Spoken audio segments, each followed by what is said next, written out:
Alors, bonjour Delphine. Bonjour Lionel. Tu as arrêté de fumer avec moi, ici au cabinet, dans les centres d'hypnose anti-tabac, dans mon cabinet, ici, dans l'Oise. D'ailleurs, tu as arrêté à 2 reprises. Tu as arrêté une fois en 2014, craqué quelques années plus tard, en 2017 sans doute, c'est ça?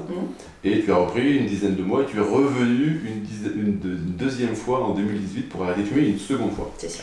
Donc là, ce qui est intéressant, c'est que ça démontre qu'on peut le faire une fois et que ça marche, mais qu'on peut le faire aussi une deuxième fois et que ça marche. Et du coup, depuis cette date, plus de cigarettes. Non. Et tu as parallèlement décidé de te former à ce protocole, l'hypnotabacologie, pour peut-être, évidemment, exercer très prochainement et faire ce métier, le même que le mien, du coup, le même que moi, dans ton propre cabinet à toi. C'est ça. Alors, est-ce que tu peux te présenter, nous dire qui tu es et pourquoi tu as choisi de t'orienter sur cette formation? Et qu'est-ce qu'elle t'apporte?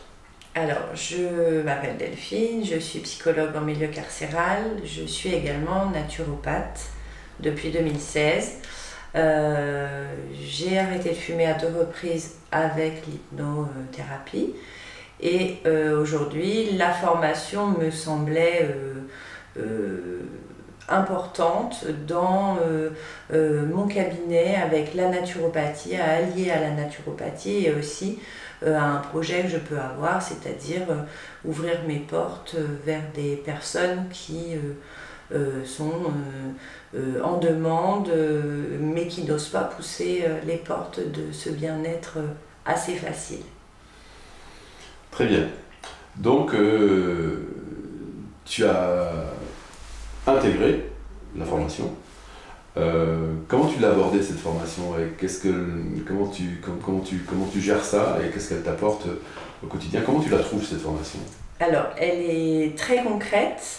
J'ai vécu les séances 2 fois déjà, donc le ressenti de la personne qu'on a en face de nous, je l'ai ressenti réellement. Donc voilà, et la formation est très concrète, on arrive très vite à se plonger dedans, à se mettre à la place du thérapeute, les explications sont claires et c'est relativement facile. Maintenant il faut aussi travailler et se mettre quand même dans la peau de Lionel Maillard pour pouvoir transmettre après, quoi. D'accord. Alors, c'est une formation en ligne. Beaucoup préfèrent les formations en présentiel. Cette formation en ligne, est-ce que ça t'a paru aussi, toi, particulier de suivre plutôt une formation en ligne qu'une formation présentielle? Ou est-ce qu'elle t'apporte quasiment la même chose? Ou peut-être des choses différentes Elle est pratique parce que du coup, on n'est pas obligé de se déplacer à des moments précis. Donc quand on a une double activité, c'est assez facile. Je suis maman moi de 2 enfants, donc j'ai des plannings un peu chargés. Mais on a aussi ce groupe Facebook qui peut aussi nous apporter beaucoup. Et on peut aussi t'avoir en contact assez facilement sur des questions qu'on pourrait poser en présentiel. D'accord. Oui, le groupe Facebook, c'est effectivement ce groupe réservé aux élèves de la formation qui permet d'échanger et de cultiver un petit peu ça de manière collective, ce qu'on appelle le brainstorming un petit peu, là, faire marcher le cerveau collectif pour fonctionner tous ensemble, quoi. Ok, très bien, très bien. Donc cette formation te satisfait pleinement? Complètement. Même si elle est en ligne, du fait que justement tu peux avoir cette interaction avec moi quand tu veux, l'interaction avec le groupe, et puis aussi évidemment venir ici assister à des séances en live, en direct live, avec de vrais patients et un vrai hypnotabacologue, quoi, en fait. Important ça. Donc très bien. Bah écoute, tu comptes t'installer quand du coup?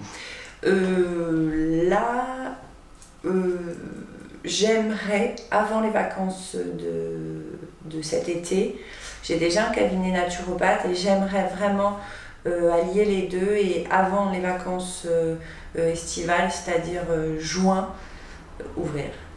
Très bien. Eh bien écoute, super fier de t'avoir recruté et fier de t'avoir dans notre équipe. Parce que, encore une fois, ça c'est vraiment une démarche que j'ai là cette année en 2019, créer ce plus grand réseau français de spécialistes en hypnotabacologie et j'espère recruter dans chacun des départements français.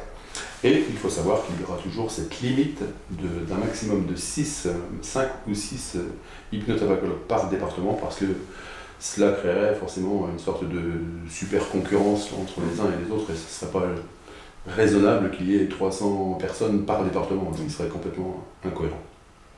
Écoute, merci de ce témoignage, et puis bienvenue, et on continue à travailler ensemble et faire vivre ce réseau. Avec plaisir, merci.